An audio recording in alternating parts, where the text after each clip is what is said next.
13 mai, conversation entre l'alchimiste et l'ange du jour Nanaël. Demeure philosophale, communication spirituelle. L'alchimiste demande à Nanaël, parle-moi des critiques. Nanaël répond, que la paix soit avec toi. Alchimiste, tu récolteras toujours ce que tu as semé. Si tu as semé le vent, tu récolteras la tempête. Mais si tu prends la précaution de semer de bonnes graines sous la forme de vie sage et de courtoisie vis-à-vis de tous, tu récolteras les fruits de la paix et de la sympathie. Si vous adressez à ceux qui vous entourent les critiques sanglantes, surtout si elles sont bien méritées, vous risquez de faire naître en eux des rancunes que rien ne pourra faire disparaître. Toute vérité n'est pas bonne à dire.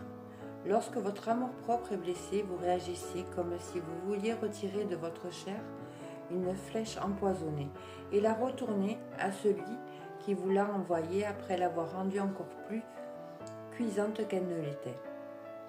De toutes les blessures, ce sont les blessures d'amour-propre qui sont le plus difficiles à guérir. Considérez donc que la critique se comporte toujours comme une arme dangereuse. Lorsque tu seras obligé d'en user, entoure-toi et entoure-la d'une telle masse de précautions que tu sois assuré de ne pas en être la première victime.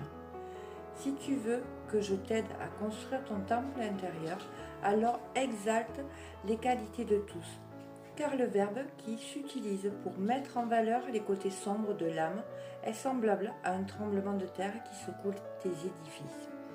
Lorsque tu critiques, c'est la preuve que tu n'as pas encore dépassé les expériences concernant l'objet de la critique.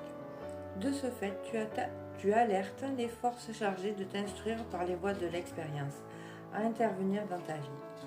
Pourtant, si tu médites sur les imperfections d'autrui sans porter de jugement, c'est moi qui t'instruirai en t'inspirant la vérité sur les questions que tu te poses. Que la paix soit avec toi.